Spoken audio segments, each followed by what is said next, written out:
나는 그 빛의 광채로 말미암아 볼 수 없게 되었으므로 나와 함께 있는 사람들의 손에 끌려 다메섹으로 들어갔노라.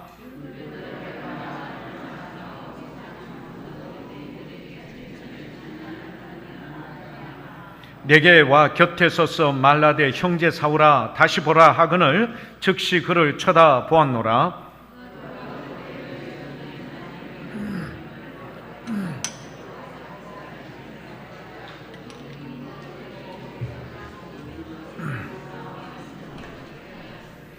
네가 그를 위하여 모든 사람 앞에서 내가 보고 들은 것을 증인이 되리라.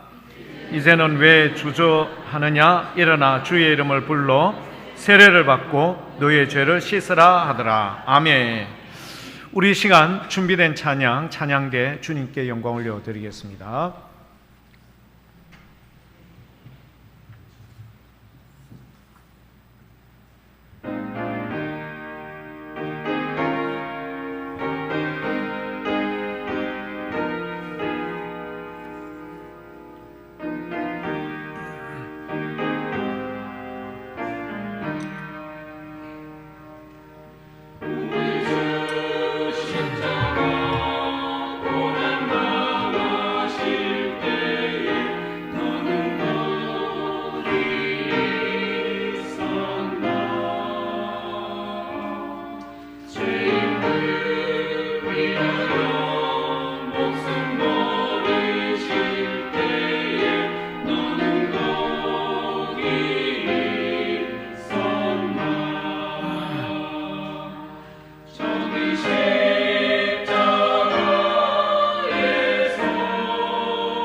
아멘. 오늘도 우리의 모든 것을 주장하시되 우리 하나님의 풍성한 은혜와 사랑으로 저와 우리 모든 교회 여러분들이 비전과 꿈이 있는 교우들로서 우리 교회가 크게 흥왕되고 잘되고 특히 이 지역을 변화시키며 주의 복음을 위해서 앞장서는 그런 능력 있는 교회, 기적이 나타나는 교회가 될 수 있기를 우리가 함께 비전으로 꿈을 가질 수 있기를 축복합니다. 가능하면 이 일에 대해서 아이고 이건 뭐 혀를 차고 낙심하고 이런 불평과 원망은 여러분 쓰잘데없는 겁니다. 그렇게 하는 자는 온전치 못하리라 믿습니다. 그래서 늘 안 돼도 된다, 그래서 안 될 값이라도 잘 된다, 이렇게 비전과 꿈을 가지고 여러분 씩씩하게 나가면은 주님께서 분명한 역사로 은혜로 우리 가운데 이루어질 줄 믿습니다. 행여 오늘 이 자리에 건강이 여의치 못한 우리 교우들 여러분, 주님 꼭 만져주십시오. 주님께서 해결해 주셔야 됩니다. 그런 믿음으로 오늘 말씀 가운데 은혜 받기를 축복합니다. 오늘 말씀 제목이 뭔가요? 회복의 삶 세 번째, 새로운 삶의 시작입니다. 자, 사도행전을 보시게 되면요, 사도 바울이 다메섹 도상에서 예수님을 만났던 것을 세 번을 언급합니다. 사도행전 9장에 한 번 언급했고요, 사도행전 22장에 한 번 언급이 되고, 사도행전 26장에 또다시 언급이 됩니다. 사도행전 9장에는 사도행전 7장에 스데반 집사가 순교를 당하지 않습니까? 근데 8장 1절에 뭐부터 시작되는가 하면요, 사울이 스데반의 죽음을 합당히 여겼더라. 8장 1절에 그렇게 시작이 돼요. 그리고 8장 4절에 보면요, 사울이요 힘을 내어서 잔멸할세, 누구? 스데반 집사처럼 예수를 그리스도로 믿는 모든 자들을 잔멸할세 옥에 가두려고 본격적으로 어떻게 해요? 이제 활동을 하기 시작한다. 그런 내용이 나오죠. 2절과 3절을 보면 참 마음이 아프죠. 어떻게 되었는가 하면요, 스데반 집사 이 일로 인하여 예루살렘 교회에 큰 박해가 있었고, 사도 외에는 모든 사람이 유대와 사마리아로 흩어져 버렸어요.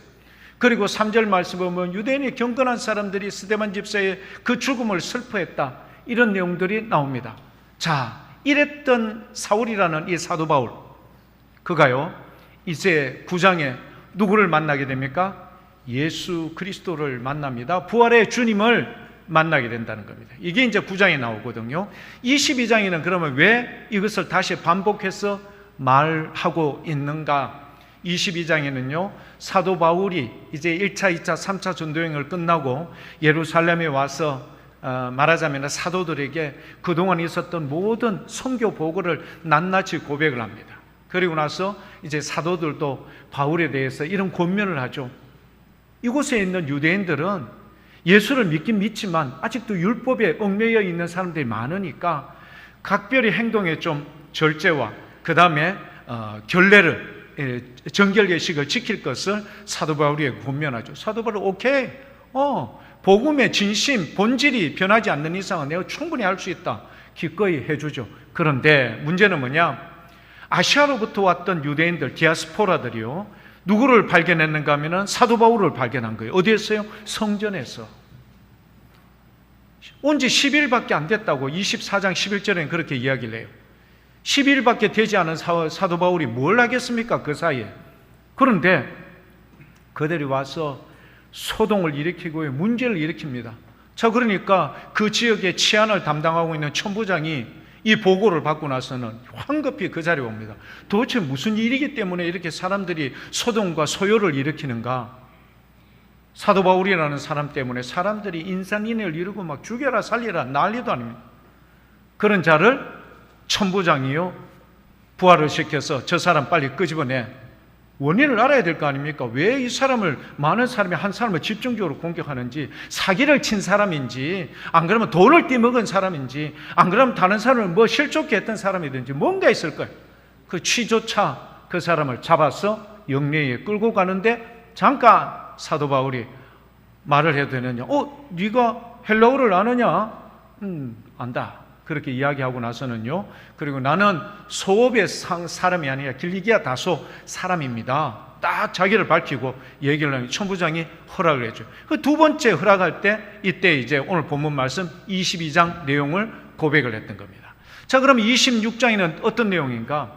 그 당시에 사도 바울이 처음에 왔을 때 마지막 총독의 자리로 있었던 사람, 마지막 임기를 이제 가지고 있었던 사람들, 보통 경찰서장이 1년 주기로 움직이거든요. 1년 주기로 되는데 가령 한 10월 달쯤 되면 이제 2달밖에 안 남았지 않습니까?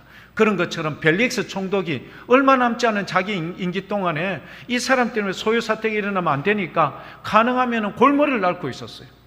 그 가던 차에 자기는 이제 임기가 끝나서 가고 그 다음 사람은 베스도에게 이것을 넘겨주죠.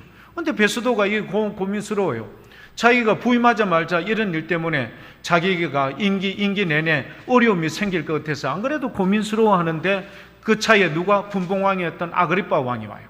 아그리빠 왕에게 이야기해요. 골치 아파 죽겠다. 내 앞에 선임이었던 이 벨릭스 때 이 바울이라는 사람이 있는데 하여튼 유대인들하고 이 문제가 복잡해. 그 이야기를 하니까 아그리빠 그럼 내가 한번 들어봐도 되겠습니까? 그 사람이 뭘 했는지 내가 그래도 아무래도 이 지역에 있으니까 분봉하니까 잘 알겠죠.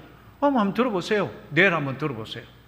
그래서 했는 게 아그리빠 왕에게 이야기했는 게 바로 이 사도행전 9장, 22장, 26장에 나왔던 누구요? 다메섹 도상에서 부활의 주님을 만났던 내용입니다. 자, 왜 이렇게 3번씩이나 반복하는 이유가 뭘까? 교회 여러분, 왜 그렇다고 보십니까? 왜 사도행전에 똑같은 내용의 이야기를 반복해 하는 걸까? 그거는요, 사도 바울이라는 존재는 사도행전 9장에 나타나 있는 다메섹 도상에서 부활하신 주님을 만나지 않으면 자기의 존재는 있다 없다? 없는 거예요. 다메섹 도상에서 부활의 주님을 만나지 않았으면 자기는 그렇게 이렇게 복음을 전하는 위대한 사도로서의 그 역량을 발휘할 수 있는 존재가 안 되는 거예요. 왜? 자기는 율법에 딱 갇혀있는 바리새인 중에 바리새인이었지 않습니까? 그래서 자기가 했던 일은 뭐였죠? 7장 말미부터 8장 계속해서 나왔던 9장까지 나왔던 내용이 뭐냐? 예수 그리스도를 믿는 그리스도인들을 잡아서 죽이고 옥에 가두고, 그러니까 너무 잘하니까, 젊은 사람이 너무 잘하니까 대제사장이 아예 위임장까지 줘버리고요, 군사까지 붙여주고요, 그에게 엄청난 권한까지 부여해서 가던 차에 그렇게 된 겁니다.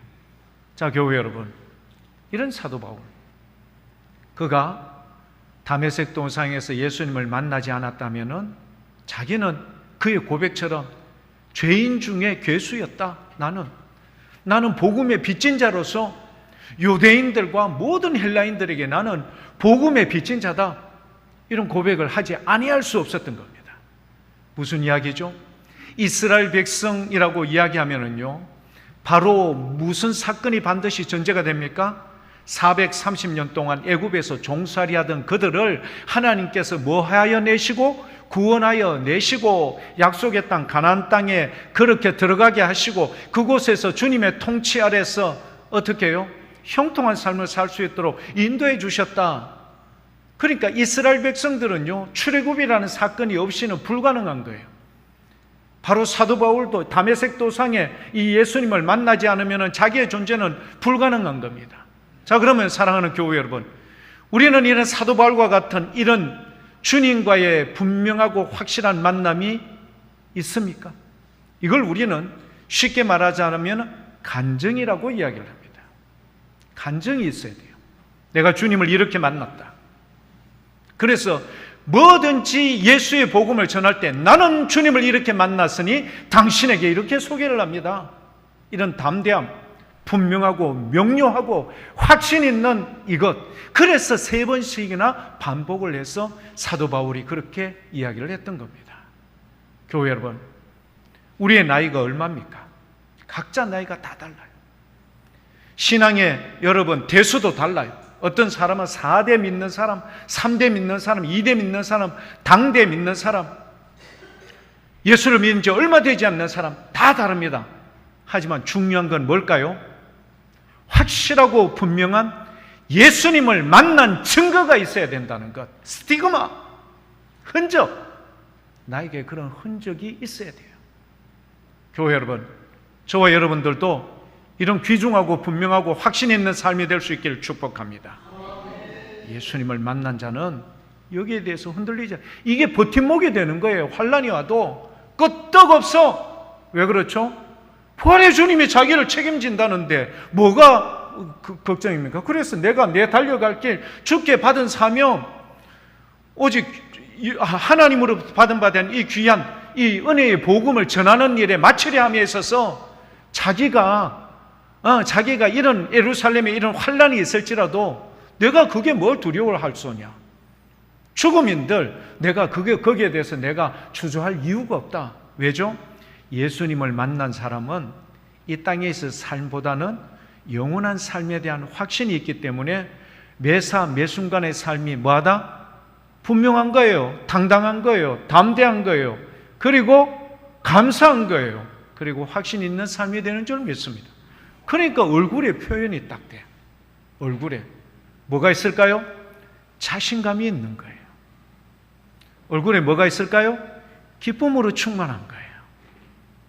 어떤 상황과 환경 속에서도. 그래서 사도 바울이 사도행전 16장에 빌립보에 있는 감옥에 갇혔을 때 엄청나게 얻어맞았지 않습니까? 채찍으로. 여러분 그 채찍이 어떻게 되는 거 아시죠? 채찍 끝에는요 납덩이를 달아놨어요. 혹은 동물의 뼈를 갈아가지고 끝에다 달아놨어요. 채찍이 몸에 딱 감기면요 그게 딱 감겨서 살에 딱 박히는 거예요. 그 살에 박힌 거를 당기면 어떻게 될까요? 그렇죠. 살점이 떨어져 나오고요. 핏줄이 끊어지고요. 힘줄이 손상이 돼요. 얼마나 아픈지 몰라요. 피가 낭자. 이런 사도 바울의 모습. 그런데 여러분, 이렇게나 많이 얻어 터지고 자기는 로마 시민권자가 있으니까 안 맞아도 될 일이지만 숨기고 있었어요. 다 맞고 난 뒤에 신라하고 밤중에 감옥에 들어와서 뭘 하던가요? 아이, 내가 예수 전하다가 이건 뭐고?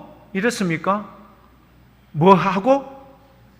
기도하고 주님을 찬송했던 거예요. 여러분 이거 정신이 나간 사람 아닙니까?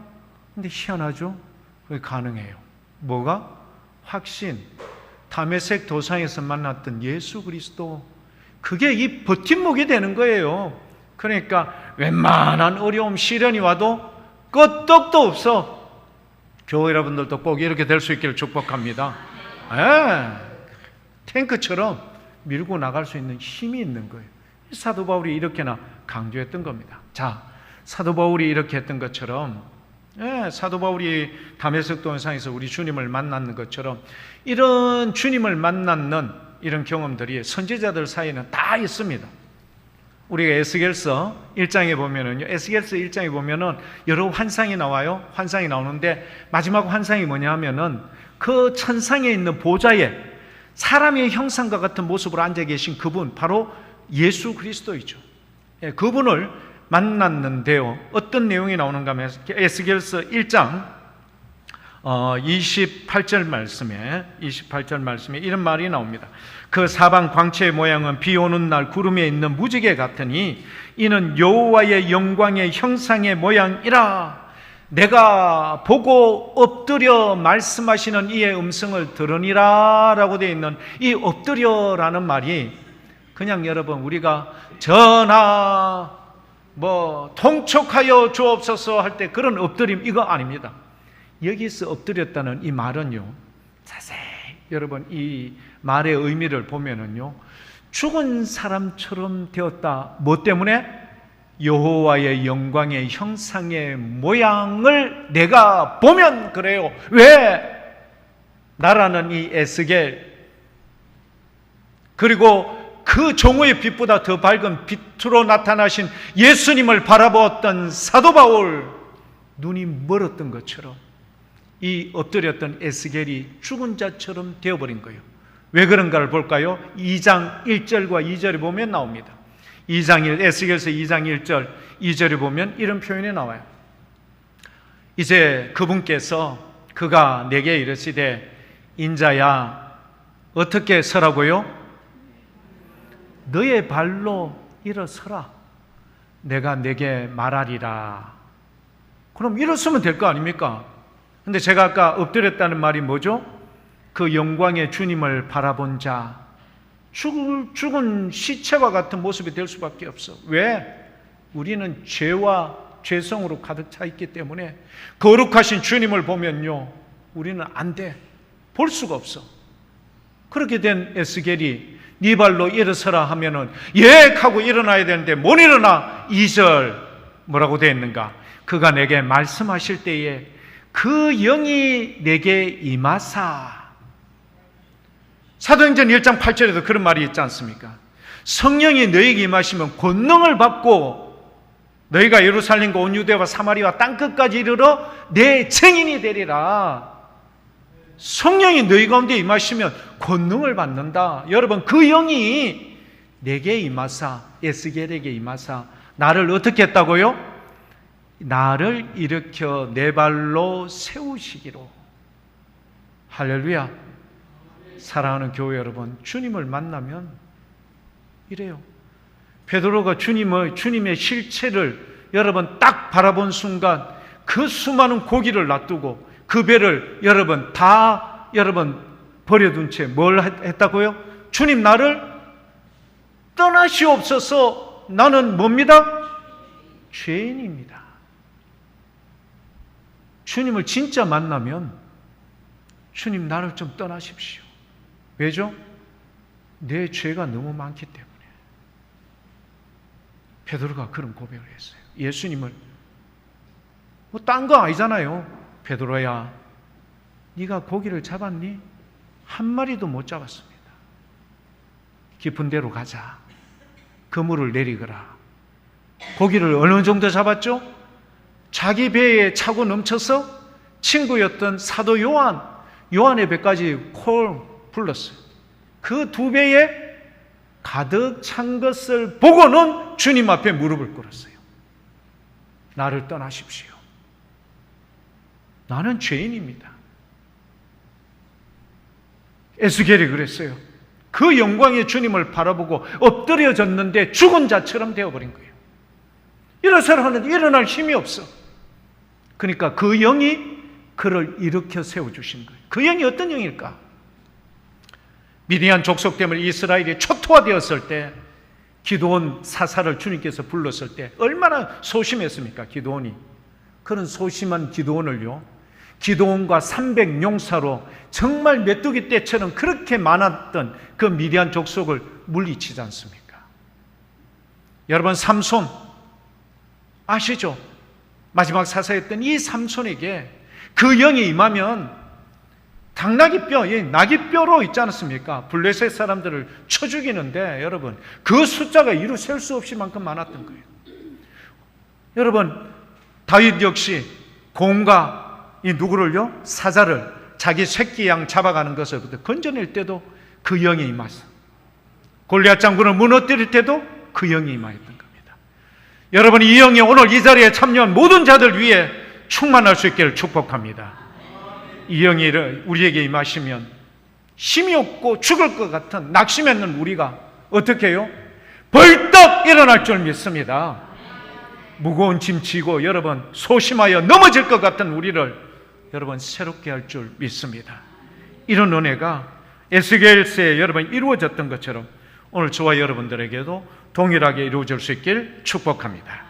자, 오늘 본문 말씀 2장 9절 말씀을 한번 볼게요. 2장 9절 말씀, 사도행전 22장 9절 말씀, 2장이 아니고 22장이죠. 22장 9절 말씀 뭐라고 되어 있는가 하면 사도 바울이요, 나와 함께 있는 사람들 많았죠.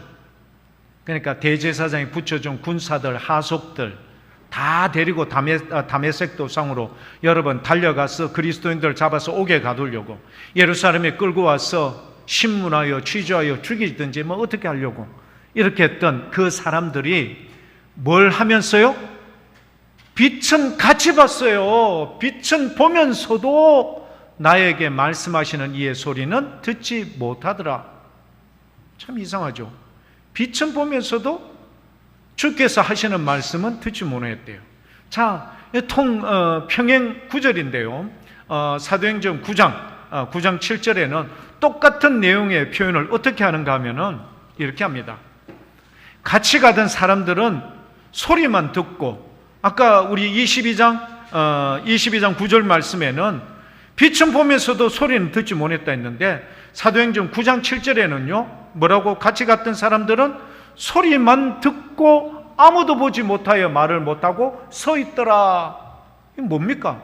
한쪽에는 소리를 들었다, 한쪽에는 소리 못 들었다. 한쪽에는 빛은 봤다, 근데 한쪽에는 아무도 보지 못하였다. 서로 상반된 내용이죠. 자, 교회 여러분, 이게 뭔가? 여기서 말하는 빛이라는 거는요 사도행전 9장과 22장과 26장에는 각기 다르게 표현합니다. 그런데 공통적인 표현이 있어요. 호련이라고 되어 있어요. 호련이. 갑작스럽게 느닷없이 뜬금없이 갑자기 불현듯 갑자기 일어나는 거. 호련이. 하늘로부터 빛이 내려와 사도 바울을 둘러 비추는지라. 사도행전 9장에는 그렇게 돼요. 하늘로부터입니다. 하늘로부터 빛이 내려오는데요. 빛이 내려오는데 이때는 언제죠? 정오. 태양이 가장 뜨거울 때, 가장 밝을 때가 정오 아닙니까? 이 정오 때 하늘로부터 빛이 내려온다? 사람들이 어떻게 그걸 구분하죠? 그런데 이 빛이 사도 바울을 딱 둘러섰어. 뭘까요? 여러분 오페라 구경 가보셨죠? 오페라 구경 가면은 조명이 휘황찬란하지 않습니까? 모든 배우들 얼굴이 막 형형색색으로 다 그렇게 해요. 의상도 보통이 아니에요. 그런데 독백하는 장면 혹은 중요한 장면에는 스포트라이트, 다른 사람의 빛은 조금 어두워지고요, 누구에게만, 그렇죠, 주인공에게만, 그게 필요한 사람에게만 집중적으로 여러분 딱 핀이 고정이 되는 거예요. 똑같아요. 옛날 2차 세계대전 때도 여러분 야간 공습할 때 비행기를 여러분 어떻게 잡아야 대공포를 쏠 거 아닙니까? 그때 거대한 탐조등이요 딱 하늘을 갖다가 비추면요, 그 하늘을 비추는 거에 비행기의 기체가 딱 걸리면은 대공사격을 그때 시작하는 거예요. 그런 거하고 똑같은 거예요. 이 강력한 빛, 정오의 빛이 얼마나 밝습니까? 그럼 우리가 한번 생각해 보십시오.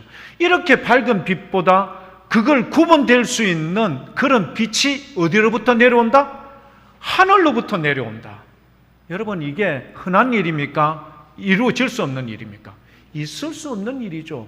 하늘로부터 빛이 내려와요. 정오에 가장 강력할 때. 그 다음에 22장에 뭐죠? 큰 빛이라고 표현을 했고요, 26장에는 정오의 빛보다 더 밝은 빛이라고 이야기했어요. 여러분 이거 하나만 보더라도 여러분 이거는 범상치 않는 사건이다. 그리고 그분이 주시는 말씀에 대해서 귀 기울여야 되는데 이들은, 하속들, 군사들은 별거 관심이 없었던 거예요. 아시죠? 교회 여러분, 오늘 똑같이 우리가 예배를 듣고 설교 말씀을 들어요. 근데 오늘 이 자리에 모든 사람이 다 설교가 다 들릴까요? 제가 한번 물어봅시다. 제가 오늘 여러분에게 막 목청껏 외치면서 설교를 하고 있어요. 그런데 모든 사람이 이 설교의 내용을 듣고 아멘, 고개를 끄덕끄덕 이러겠어요? 아니요. 그런데 가장 정확한 거는요, 어딘가 모르게 내 몸이 아파, 내가 힘들어, 어려운 상황과 순간 속에 있어, 가정이 쪼개질 것 같아, 자식이 문제가 있어. 이런 사람들 어떻게 해요? 말씀 안에서 뭔가 주님의 은혜를 찾으려고 간절함이 있을까요, 없을까요? 있죠. 똑같이 들려요. 다 똑같이 들려. 그런데 어떤 사람은 잡생각하고 뭐 다른 생각하고 뭐 딴 생각하고 설교하고 내하고는 무관해. 하지만 어떻게 해요? 이 사람들은 그 소리가 안 들리지만 사도 바울은 적어도 그 소리가 들려. 이유가 뭘까요? 10절 말씀에 나와. 22장 10절에 다 다른 사람도 빛은 보지만 그분의 소리는 들을 수 없었어요. 그렇지만 그분의 음성을 들었던 누구? 사도 바울은요, 거기에 대해서 분명하게 깨닫게 되는 거예요. 자, 교회 여러분, 내가 이르되 주님 무엇을 하리까? 바로 이 내용인데요. 자, 교회 여러분 보세요. 우리가요, 예수님 있었던 그 시절에 예수님께서 병자를 고쳐준 사람 몇 명쯤 될까요? 어마무시하게 많겠죠. 기적을 베푸신 것은 한도 끝도 없습니다. 그런데도 불구하고 여러분, 예수님을 시험 들게 하는 사람들이 기적을 좀 보여주면 우리가 믿겠습니다. 그러니까 예수님께서 너희에게 보여줄 기적은 뭐의 기적밖에 없다고요? 요나의 기적밖에 보여줄 게 없다. 그게 뭘까? 요나도 그렇게 3일 동안 뱃속에, 고기 뱃속에 있었지 않습니까? 처럼 나도 인자도 다시 그렇게 죽으신 지 부활하신 3일 뒤에 부활할 것, 여기에 대해서 분명하게 이야기하죠. 너희에게 이만큼 더 보여줄게요. 그만큼 많이 보여준 거예요. 그런데도 왜 유대인들은 아직도 메시아에 대해서 거부하고 있을까? 아직도 유대인들은요, 아직도 이스라엘 사람은 메시아가 오지 않은 거예요. 이 말이나 됩니까, 교회 여러분? 우리나라 사람 같으면 전체가 다 믿었을 텐데. 이상하죠. 사람들이 기적과 능력을 체험했는데도 불구하고 안 되는 거예요. 얼마나 답답했으면요, 실로암 물가에 가서 눈 뜬 그 봉사가, 아이고 야들아 정말 답답하다. 너 좀 이 예수님이 얼마나 전능하시고 능력이 많으신 분인 줄 아느냐? 그래, 요한복음 9장의 이야기를 해요. 한번 볼까요? 그거 어떻게 표현하는가? 요한복음 9장 30절에서 33절. 그 사람이 대답하여 이르되 이상하다. 이 사람이, 자기는 이분이 누군지 몰랐죠. 왜? 소경이었으니까 여러분 어떻게 알 거예요? 이 사람이 내 눈을 뜨게 하였으되 당신들은 그가 어디서 왔는지 알지 못하는도다. 31절. 하나님이 죄인의 말을 듣지 아니하시고 경건하여 그 뜻대로 행하는 자의 말은 들으시는 줄 우리가 아나이다. 창세 이후로부터 맹인으로 난 자의 눈을 뜨게 하였다함을 듣지 못하였으니. 33절 다 같이 한번 읽어볼게요. 이 사람이 하나님께로부터 오지 아니하였으면 아무 일도 할 수 없으리이다. 아멘. 사랑하는 교회 여러분, 이 예수님께서 하나님께로부터 오지 않았으면 아무 일도 하지 못하였을 것이다. 내가 눈 뜰 수 있는 것, 창세 이후로부터 지금도 2023년 지금도 전 세계 어느 나라도 할 수 없는 이것을 누가 하신 거예요? 우리 예수님이 하신 줄 믿습니다. 그 예수님이 오늘 이 자리에 함께 계시고 저와 여러분들 이 자리에 초대하시고 예배 가운데 나오게 하셨는데, 우리가 가지고 있는 문제가 뭡니까? 내가 가지고 있는 문제가 뭐죠? 내가 무슨 짐을 지고 지금 이 자리에 왔죠? 어떤 아픈 마음으로 왔죠? 병원에는 열심히 다닐 수 있어요. 근데 왜 이 예수님을 믿지 못할 걸까? 왜 빛은 보면서도 그 음성은 듣지 못하는 걸까? 뭐가 문제입니까? 사랑하는 교회 여러분, 빛은 그 능력에, 그 이상하고 아주 기이한 이 빛은 보면서도 왜 그분의 말씀은 귀에 들리지 않은 걸까? 교회 여러분, 우리는 오늘 능력의 그 주님, 그분이 오늘 이 자리에도 계시며, 그분이 오늘 저와 여러분들 이 자리에 초대하셨고, 그분이 오늘 우리의 모든 짐을 대신 지기를 원하십니다. 그분께 우리의 짐을 맡기시기를 축복합니다. 그리고 그분이 그 주시는 가벼운 짐 뭘까요? 열심히 주를 위해 복음 전하고 주님 말씀 사모하고 여러분 기뻐하고 감사하는 일로 충만한 것, 바로 우리 주님이 기뻐하실 일 아니겠습니까? 자, 여러분, 그 수많은 사람들은, 주위에 함께 있었던 사람은 빛은 보지만 주의 말씀을 듣지 못하지만, 사도 바울은요 10절에 그렇게 고백합니다. 나와 내게 이르되 주님 무엇을 하리이까? 여러분, 이 표현은 뭘까요? 내가 이르되 주님 무엇을 하리이까? 자기의 선택권을 내려놓습니다. 이게 그렇게 중요한 겁니다. 교회 여러분, 내가 할 수 있는 것, 내가 스스로 포기한다는 것 쉬울까요? 어려울까요? 엄청 어렵습니다. 내가 스스로 포기하겠다는 거예요. 포기하고 그분을 인정하고 전적으로 그분을 의지하고 따르겠다는 각오가 이 한마디에 포함이 되어 있어요. 주님 무엇을 하리이까? 그래서 사도행전 2장, 여러분 베드로 사도가 여러분 오순절에 설교했을 때 그 마음에 말씀에 딱 듣고 찔려서 사람들이 뭐라고 이야기하죠? 형제요, 그러면 우리가 어찌할꼬? 어떻게 하면 좋겠노? 그 말은 뭐죠? 내가 이 순간에 방법이 없는데 그럼 어떻게 하면 살겠노? 이 말이에요. 빌립보에 있었던 간수가 여러분 자결하려고 할 때 사도 바울이 스톱, 아무도 안 갔어, 도망갔어, 죽지 마. 그래, 간수가 너무너무 고맙고 감사해서 자기 집에 가서 상처 다 닦아주고 하고 난 뒤에 뭐라고 이야기하죠?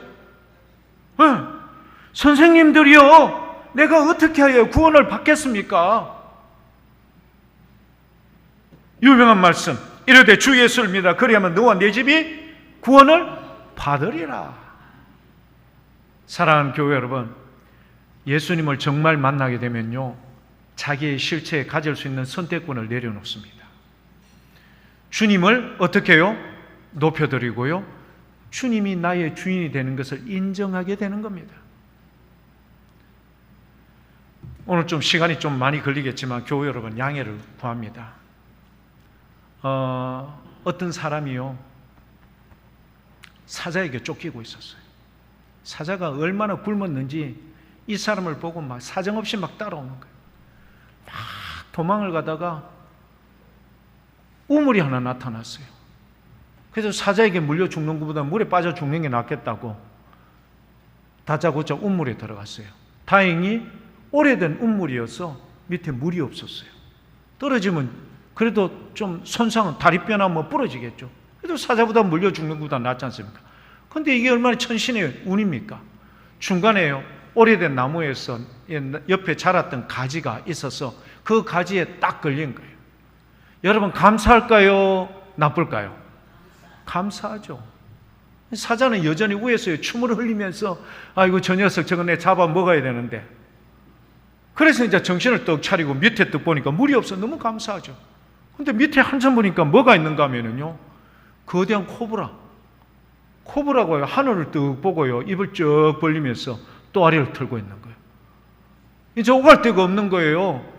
우물 밖으로 가면 사자가 있고 우물 안에는 독사가 있는 거예요.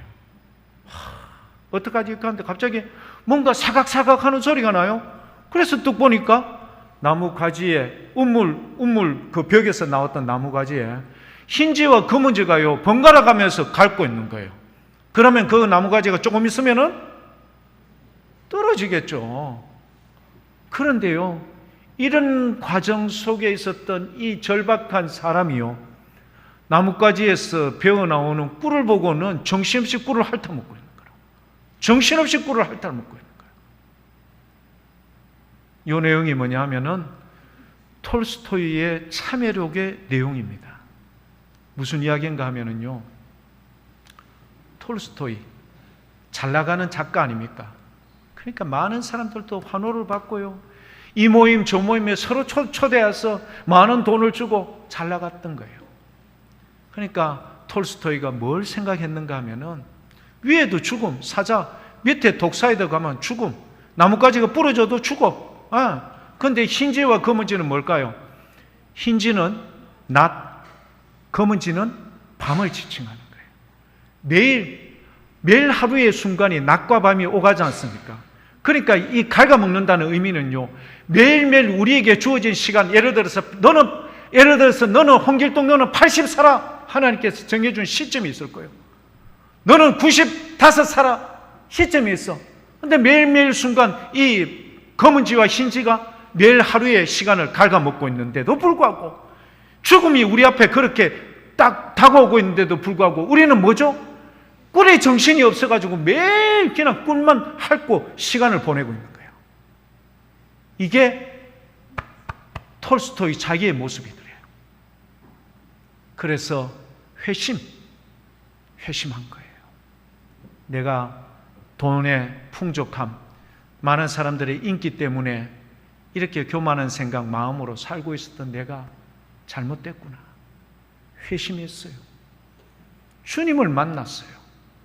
주님의 은혜 가운데 남은 여생을 살기를 원하는 마음으로 참회록을 기록했던 겁니다.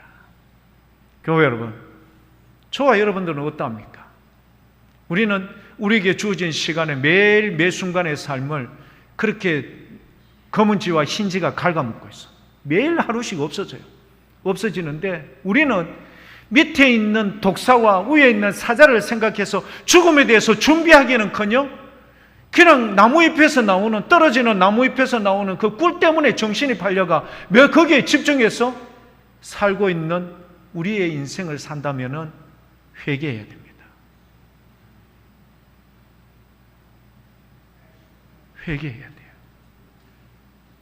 회심해야 돼요. 죽음에 대해서 준비해야 돼요. 주님을 만나지 않고서는 우리가 이 죽음의 문제를 해결해 줄 사람은 아무도 없는 거예요.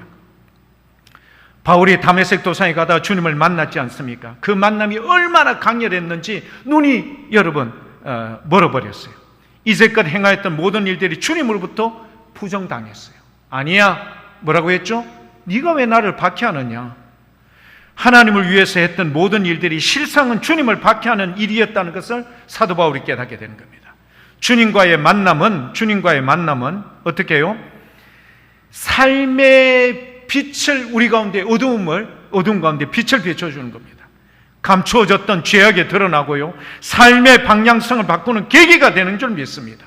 이제껏 잘못된 방향으로 숨가쁘게 달려왔던 바울은요, 주님을 만나고 자신의 실상을 깨닫게 됩니다. 구원이 이르는 유일한 길은 주님을 바로 만나야 됩니다. 온전하고 분명하게 만나야 될 줄 믿습니다. 그래서 10절에 내가 이르되 주님 무엇을 하리이까? 나의 선택권을 내려놓고 주님이 원하시는 바대로 나가는 것, 즉 이런 고백이 저와 여러분들에게도 이루어져야 하고요, 이제부터는 주님이 누구를 통제하는 거죠? 바울을 통제했던 것처럼 저와 여러분들도 주님이 통제할 수 있기를 축복합니다. 이전에 충만했던 자기의 의로 행하였던 자가 이제는 지가 잘났어, 뭔가를 교회에서 충성한다고 하는데 그게 다 주님 보시기에는 뭔가 잘못된 것 같다. 우리는 못 깨닫는 거예요. 그게 자기 의에 충만해가지고 그렇게 교만해졌던 이런 모습들, 이런 것과 같은 사도 바울의 모습을 주님께서 철저하게 깨버렸죠. 이제는 주님의 지시를 받아 움직여야 돼요. 내가 다른 사람을 움직이려고 하고 자기의 의로 충만했던 여러분 이런 것들을 다 내려놓고 이제는 주님의 이 지시를 받아 움직여야 돼요. 사도 바울은 다른 사람을 잡으려고 갔던 사람입니다. 전사님 화면을 바꿔주세요. 네. 사도 바울은 주님의 잡기 위해서 갔던 자가 아닙니까? 근데 이제는 사로잡는 자가 아니라 사로잡힌 사람이 되었습니다. 주께 잡힌 자는 복입니까? 저주입니까? 복이죠. 주님께 잡힌 자는 복인 줄 믿습니다. 이거는 축복이에요. 은혜입니다. 주께 사로잡힐 때 우리에는 온전한 구원이 이루어질 줄 믿습니다. 사람의 노력이 아니라 주님의 전적인 은혜와 주권적인 선택으로 오늘 저와 여러분들이 이 자리에 나와 있는데, 다메섹 도상에 만났던 그 부활의 주님이 여러분들의 모든 것을 온전하게 변화시켜 줄 줄 믿습니다. 어둠이 짙었던 우리의 얼굴에 기쁨과 감사로 충만할 것이며 모든 일이 긍정적으로 바라보게 될 것이며, 그리고 비전과 꿈이 있으면 우리 교회는 크게 잘 될 줄 믿습니다. 여러분의 풍성한 은혜가 여러분이 가는 곳곳마다 주의 빛비침을 받아 많은 사람들에게 너희는 세상 속에 무엇과 무엇이라고요? 소금이다. 그리고 빛이다. 빛이 될 거야가 아니야. 존재가 바로 빛이라는 존재예요. 너희는 바로 소금의 존재로 세상을 변화시키며 세상을 온전한 길로 인도하는 믿음 있는 귀한 교회 여러분들 다 될 수 있길 축복합니다.